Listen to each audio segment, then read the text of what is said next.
tahun 2025. Perkenalkan, saya Apoteker Mialiana Endah FD Asuti MSc. Saya sebagai dosen farmasi di Fakultas Ilmu Kesehatan Universitas Jenderal Sudirman. Video ini dibuat dalam rangka melengkapi persyaratan sertifikasi dosen periode 1 tahun 2025 berupa pernyataan diri dosen dalam unjuk kerja Tridharma Perguruan Tinggi. Mata kuliah yang saya angkat adalah mata kuliah Farmakoterapi 3 yang merupakan mata kuliah wajib yang ada di kurikulum jurusan Farmasi Universitas Jenderal Sudirman.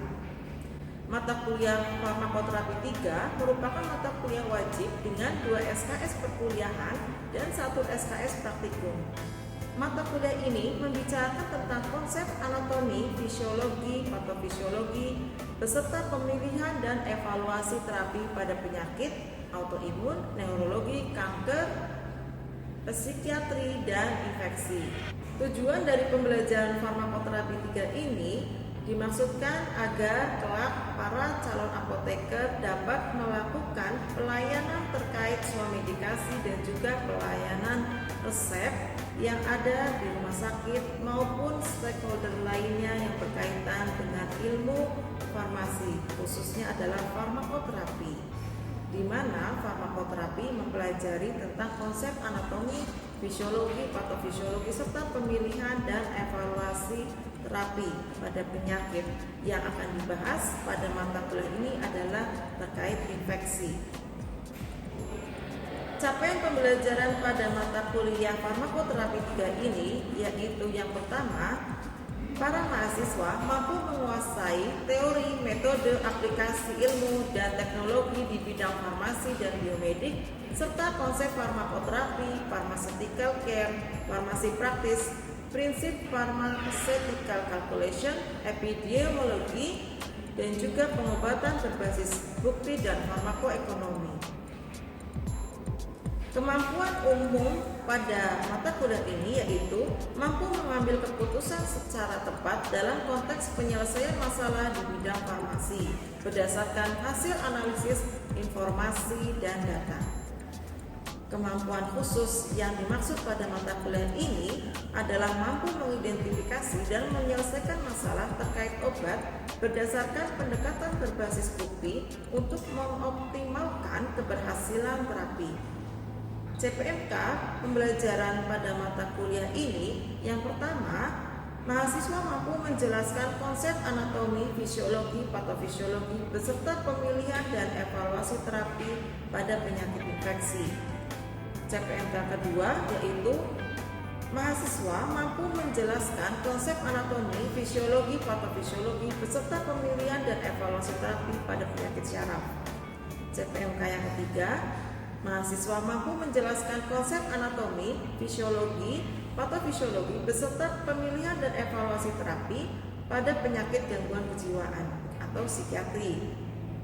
Yang keempat, CPMK yang keempat adalah mampu menjelaskan konsep anatomi, fisiologi, patofisiologi beserta pemilihan dan evaluasi terapi pada penyakit onkologi. Metode pembelajaran yang dilaksanakan pada mata kuliah ini adalah pembelajaran berbasis CBL, yaitu Case Based Learning, di mana Case Based Learning ini terakomodir pada praktikum dan juga pembelajaran yang ada di dalam kelas. Referensi yang digunakan pada mata kuliah ini menggunakan pustaka pendukung yaitu dari Pharmacotherapy A Pathophysiology Approach yang ditulis oleh Dipiro et al. Pada tahun 2020 serta ada pustaka pendukung lainnya.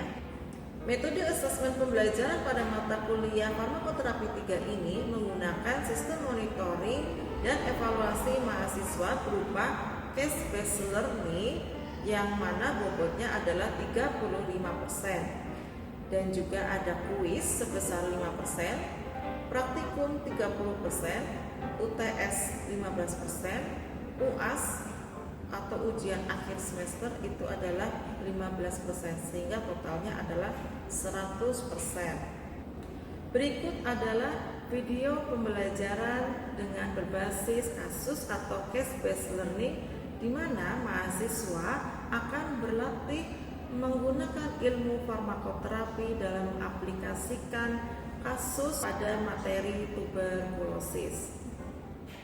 Bismillahirrahmanirrahim. Assalamualaikum warahmatullahi wabarakatuh. Waalaikumsalam. Ya, baik, teman-teman, semoga semuanya dalam keadaan sehat ya. Baik, hari ini kita akan belajar bersama dengan saya, Yana, untuk topik tuberkulosis pada mata kuliah farmakoterapi 3 ya. Baik, sebelum kita memulai pembelajaran, kita berdoa dulu menurut agama dan keyakinan masing-masing. Berdoa dipersilakan.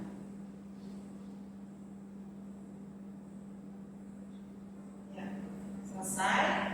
Baik, sebelum kita memulai pembelajaran, silakan teman-teman bisa mengisi presensi yang ada di LTU dan juga yang ada di Televersa. Kita akan memulai pembelajaran untuk mata kuliah farmakoterapi 3 dengan topik tuberkulosis. Ya, apa saja capaian pembelajaran dari mata kuliah ini? Capaian pembelajaran dari mata kuliah ini, teman-teman mampu memahami konsep anatomi, fisiologi, dan juga patofisiologi penyakit sampai kepada pemilihan terapi dan KIE atau komunikasi, informasi, dan edukasi pada penyakit tuberkulosis dengan metode CBL yang yaitu adalah case-based learning. Dan untuk kasus CBL ini nanti akan diakses di LDU yang teman-teman nanti bisa diakses dan dilihat bersama. Ya, apa saja untuk pembahasan dari materi ini? Yang pertama adalah definisi penyakit TBC, kemudian patofisiologi penyakit, pedoman terapi, ada pemilihan terapi, evaluasi terapi, sampai pada informasi dan edukasi pasien ini. Ya, baik. Ada yang tahu apa itu penyakit TBC sebelum kita memulai pembahasan? Ada yang tahu? Tuberkulosis itu merupakan suatu penyakit infeksius yang disebabkan oleh Mycobacterium tuberculosis. Ya, betul ya. Jadi penyakit infeksi yang disebabkan oleh Mycobacterium tuberculosis ya. Dan untuk penyakit ini memang termasuk infeksi saluran pernafasan. Ayo, sebelumnya kita sudah belajar bersama tentang prinsip terapi antibiotik ya. Ada yang bisa mengingat kembali kemarin kita sudah belajar tentang prinsip terapi antibiotik. Coba sebutkan infeksi saluran pernafasan, dan TBC itu termasuk infeksi pernafasan yang mana? Silakan. Ada yang bisa menjawab? Iya, silakan. Untuk infeksi saluran pernapasan itu tadi dibagi menjadi 2, yang atas dan yang bawah. Nah, kalau untuk yang infeksi saluran pernapasan atas itu ada common cold atau pilek biasa, terus ada faringitis, ada sinusitis, kurang lebih seperti itu. Terus kalau yang untuk bawah itu contohnya seperti yang tidak mau kita pelajari, yaitu ada tuberkulosis itu. Ya, baik, betul ya. Jadi untuk topik TBC ini atau tuberkulosis adalah termasuk infeksi saluran pernafasan bagian bawah ya, yang mana adalah meliputi paru-paru ya. Kita tahu TBC ini merupakan penyakit yang mana menjadi masalah utama dan menjadi program pemerintah untuk penanganannya. Pemberantasan TBC menjadi prioritas dari pemerintah, sehingga penting sekali untuk kita mempelajari TBC dan juga mengedukasi masyarakat bagaimana pengobatan TBC itu harus dilakukan dengan terprogram. Jangan sampai apa bahayanya? Resistensi antibiotik, ya kan? Karena pengobatan TB itu permasalahannya harus rutin, kemudian harus juga diberikan selama durasi kurang lebih minimal selama 6 bulan. Ya, yang lebih menyeramkan lagi ya, bahwa kasus TB resisten obat diperkirakan itu semakin bertambah dari tahun ke tahun. Dan ini yang membuat concern dari pemerintah, terutama juga partisipasi dari kita farmasi, apoteker gitu ya, untuk meningkatkan edukasi kepada masyarakat dalam rangka mencegah resistensi antibiotik. Ya, berikut ini pustaka yang saya gunakan, ya, yaitu tentang Pedoman Nasional Pelayanan Kedokteran Tata Laksana Tuberkulosis, ya, dan juga ada petunjuk teknis dari Tata Laksana Tuberkulosis Indonesia. Selain kita menggunakan farmakoterapi di Pilo, juga ada publikasi dari saya dan rekan-rekan dosen terkait meningkatkan kepatuhan dari pasien meminum obat TBC. Ya, tadi sudah ada teman-teman yang menjelaskan tentang penyebab dari penyakit TBC itu adalah infeksi Mycobacterium tuberculosa.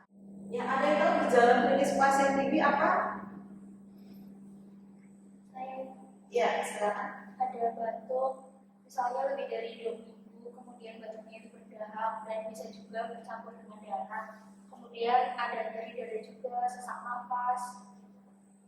Ya, baik ya. Yang paling utama adalah batuk yang tidak sembuh-sembuh. Selain itu, yang paling signifikan, apalagi kalau kita melihat TB pada anak, itu adalah terjadinya penurunan berat badan. Nah, kemudian jika memang pasien itu terdiagnosis TB, maka harus dilakukan pengobatan ya dengan TB ini pertama. Ya, kalau memang tidak bisa menggunakan TB ini pertama, maka akan diberikan TB pengobatan OAT yang ini kedua ya. Ini kedua di sini ya, TB ini pertama, kemudian obat TB ini kedua. Ada yang tahu contoh obatnya? Kalau ini pertama apa saja? Ada rifampicin, isoniazid, pirazinamid, ethambutol ya. Kalau ini kedua streptomycin ya, streptomycin. Ada juga TB MDR. MDR itu multidrug resistant, ya sudah resisten terhadap pengobatan TB ini pertama. Maka ini harus melanjutkan pengobatan kurang lebih selama 9 bulan. Kalau TB ini pertama, dia diobati kurang lebih selama 6 bulan. Ya, di sini ada panduan OAT berdasarkan berat badan. Kita mengenal ada tuberkulosis resistensi obat, kemudian ada juga yang mana pengobatannya harus menggunakan terapi. Contohnya di sini ada kanamisin, etiramid, ya, moxifloxacin yang merupakan golongan apa? Chloroquinolone, ya, moxifloxacin. Ya, kalau kanamisin golongan apa ya? Ada yang tahu enggak?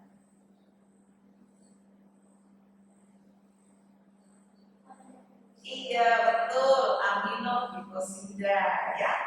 Nah, ketika kita bicara aminoglikosida, dia adalah lebih banyak mengcover bakteri gram negatif dan juga karakteristiknya apa? Nefrotoksik dan ototoksik, sehingga harus dimonitoring apa ya?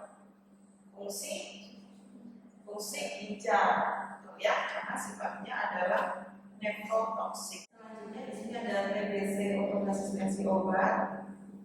Kurang lebih pengobatannya ya minimal 6 bulan sampai 9 bulan, kadang juga bisa lebih dari itu ya.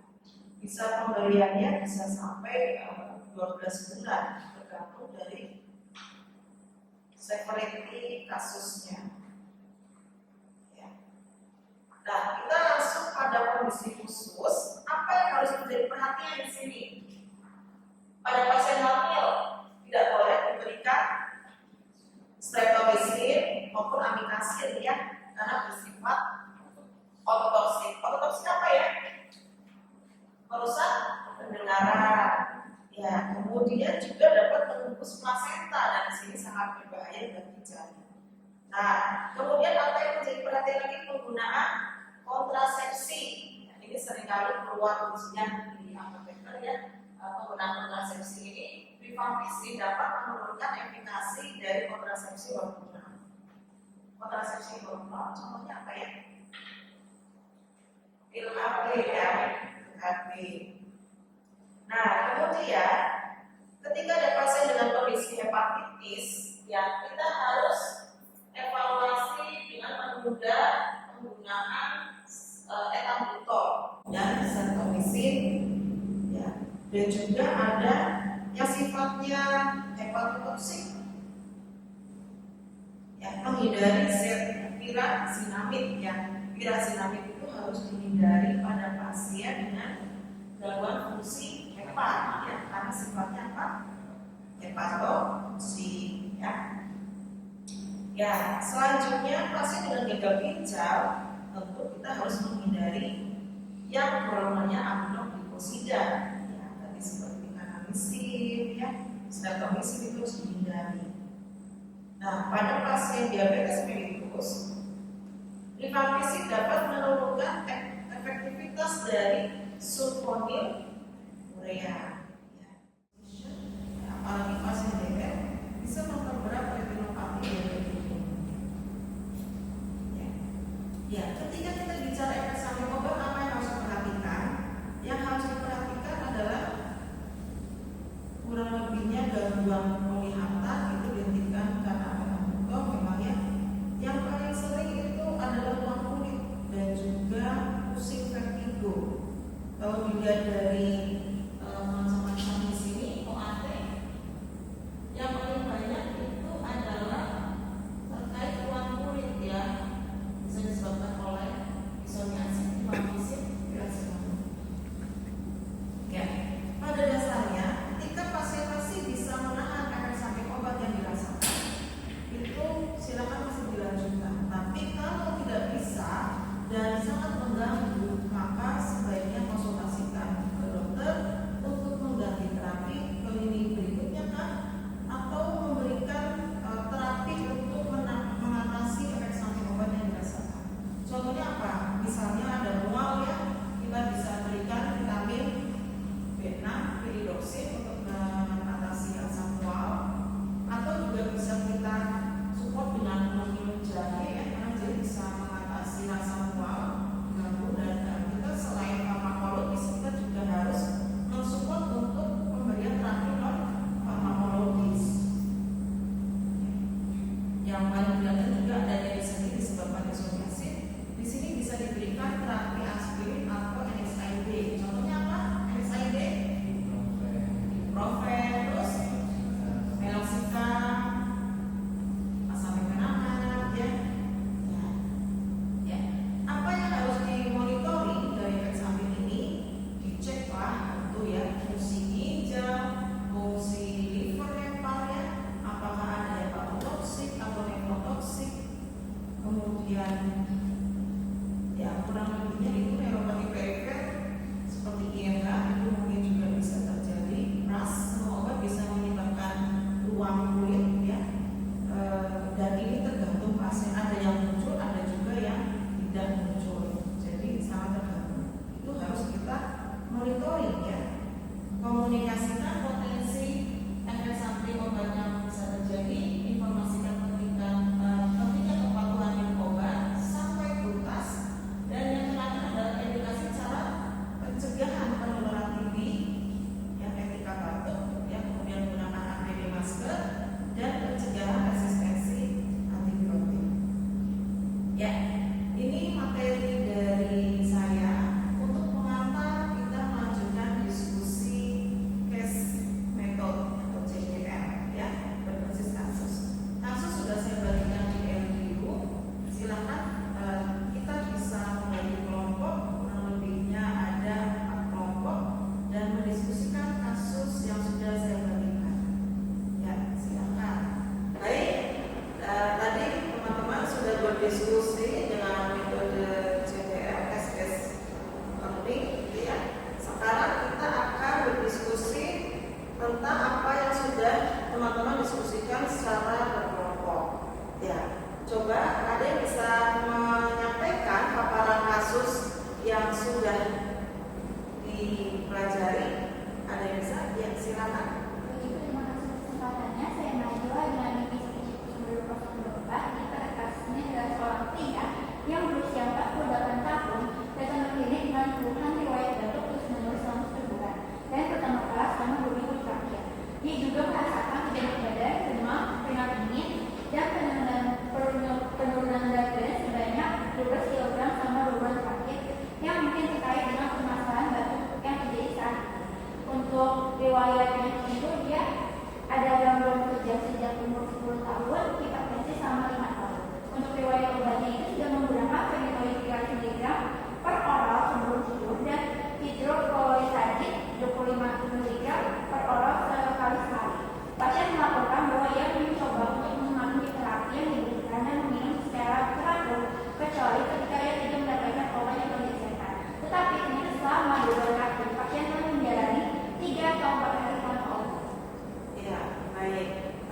ada riwayat penyakit dan juga riwayat pengobatannya dengan fenitoin dan ya, atau ATC ya kita sebutkan.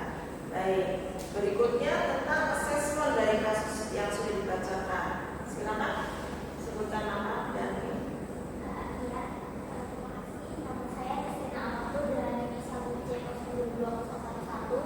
jadi di sini problematik pasien itu adalah tinggi paru, di mana pasien itu melakukan batuk terus-menerus selama 1 bulan dan bertambah parah selama 2 minggu, serta adanya penurunan berat badan sebanyak 12 kilo selama 2 bulan. Nah, selain itu ditunjukkan dengan adanya hasil sputum pasien itu adalah TB aktif dan suhu pasien itu 38,3 derajat serta nilai WBC pasien itu 4,5 sampai 10,45 mm kubik yang mengindikasikan adanya infeksi. Nah, di sini pasien itu belum diberikan terapi sehingga asesmennya itu adalah untreated infection atau pasien belum diberikan terapi. baik ya, jadi pasien ini belum mendapatkan terapi tuberkulosis. Jadi kita rekomendasikan adalah TB OAT dengan ini satu ya. Kemudian selain itu asesmennya apa lagi yang bisa menyampaikan? Ya silakan. Izin kami itu sebelumnya perkenalkan nama saya Putri Rayadris dengan NIM 1C022015 untuk penyakit ini pertama ada kerjaan. Di sini untuk terapinya itu diberikan fenitoin 1 kali 1 mg kapsul dan terapinya itu sudah tepat sehingga untuk terapinya itu dilanjutkan. Lalu untuk yang hipertensi itu terapi farmakologinya diberikan hidroklorotiazid 25 mg 1 kali sehari. Untuk terapinya itu sudah tepat sehingga dilanjutkan. Ya, baik, terima kasih. Tadi ada TB yang belum terobati ya, kemudian dari pengobatan ada kejang, fenitoin, kemudian hipertensi dengan hasilnya sudah tepat ya. Baik, selanjutnya bagaimana planning selanjutnya? Kalau sudah tepat ya, silakan.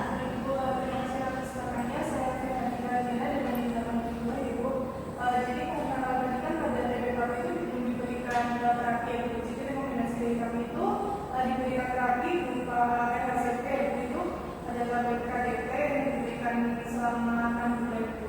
Kemudian untuk kejangnya itu kan tadi sudah diberikan terapi berupa fenitoin ya, jadi itu tidak dilakukan saja karena terapinya sudah tepat. Kemudian untuk hipertensi juga itu sudah diberikan hidroklorotiazid itu juga sudah tepat ya, jadi tinggal dilanjutkan saja. Baik, terima kasih. Jadi pemberian obat OAT atau obat tuberkulosis yang diberikan adalah RHCP dalam durasi 6 bulan. Baik. Selanjutnya apa lagi ya yang perlu diberikan? Sudah bisa menyampaikan Kak Beta? Kenapa saya beda dengan yang 101 izin menjawab. Jadi ada edukasi, itu edukasi mengenai pentingnya patuhan terhadap regimen obat.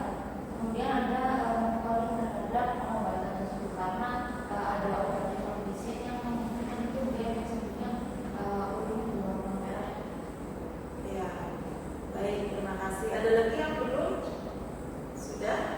Jadi memang obat TB ini harus kita KI-kan ya, komunikasi, informasi dan edukasi ke pasien bahwa pengobatan TB harus diminum rutin, cara penggunaannya juga harus sesuai waktu ya. Tadi kalau 2 RHCP atau 2 tablet yang harus diminum ya, maka ya itu harus 2 tablet per hari. Boleh nggak diminum double? Saya lupa nih, besok saya minum 4, boleh nggak? Boleh atau tidak?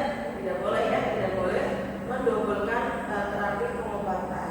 Nah, kalau memang sudah lupa ya berarti lewat, tapi jangan sampai lupa lagi karena kalau lupa jadinya bisa menyebabkan potensi resistensi antibiotik ya, apalagi bisa berpotensi TB RO atau resisten obat ya. Kalau sudah RO maka pengobatannya sudah tidak bisa lagi menggunakan obat ini pertama ya.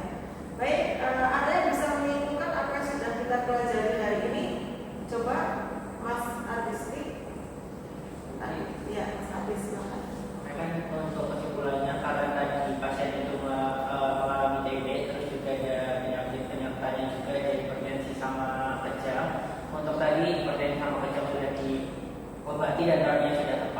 yaitu untuk pecahnya dari pakai fenitoin, dan untuk yang hipertensinya dari pakai APC. Terus sedangkan untuk TB-nya jadi belum diobati, sehingga direkomendasikan untuk menggunakan obat OAT yang pertama yaitu 4-ARCT. Ya, baik, terima kasih. Ya, ada yang ingin ditanyakan setelah diskusi kita pada hari ini? Tidak ada. Baik, jika tidak ada, kita akhiri ya untuk diskusi pada hari ini. Jangan lupa setelah ini ada kuis yang bisa diakses di Ibu. Silakan bisa dikerjakan. Batas maksimalnya adalah pukul 17.00. Baik, kita ada di penghujung agenda pembelajaran pada hari ini. Ada yang ingin bertanya? Tidak ada. Baik, jika tidak ada yang bisa menyimpulkan pembelajaran kita hari ini? Apa yang sudah kita pelajari hari ini? Apa saja? Ya, silakan. Jadi hari ini kita tadi membahas tentang TBC yang dimana TBC itu merupakan infeksi saluran pernapasan yang disebabkan oleh Mycobacterium tuberculosis. Karena tadi di awal sudah sempat dibilang bahwa TBC ini masuk ke infeksi pernapasan yang bawaan. Nah, selanjutnya untuk gejala TBC itu apa yang paling sering diketahui itu biasanya batuk disertai darah, terus demam, terus nyeri diabetes sama penurunan berat badan. Nah, untuk pemeriksaannya apa? Di sini pemeriksaannya itu ada TCM, terus ada ronsen juga. Untuk terapinya di sini menggunakan terapi OAT atau obat antituberkulosis. Untuk pertama di sini ada dengan menggunakan 4-ARCT yang terdiri dari rifampicin, isoniazid, ethambutol, sama pirazinamid. Itu dilakukan selama 4 bulan terlebih dahulu, lalu dilanjutkan dengan fase lanjutan selama 2 bulan.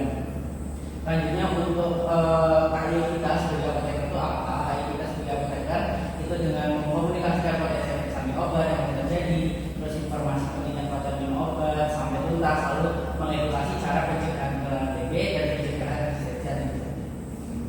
Ya, baik ya. Jadi teman-teman hari ini sudah mendapatkan pencerahan ya terkait apa itu TBC dan apa yang harus kita lakukan sebagai seorang apoteker ya dalam meningkatkan kepatuhan pasien minum obat dan mendukung support program pemerintah untuk pemberantasan TBC. Ya, baik, kita akhiri untuk pembelajaran hari ini. Marilah kita berdoa menurut agama dan keyakinan masing-masing. Berdoa, dipersilakan. Berdoa selesai. Saya ucapkan terima kasih atas perhatiannya pada pembelajaran hari ini. Kita bertemu di pertemuan berikutnya dengan topik apa? Pneumonia ya, yang lebih menarik lagi karena topik infeksi itu banyak sekali.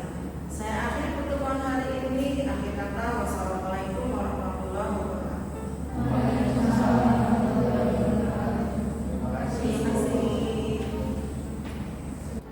Sekian video pembelajaran pada mata kuliah farmakoterapi 3. Semoga dapat menjadi bahan pertimbangan dalam penilaian sertifikasi dosen periode 1 tahun 2025. Terima kasih. Wassalamualaikum warahmatullahi wabarakatuh.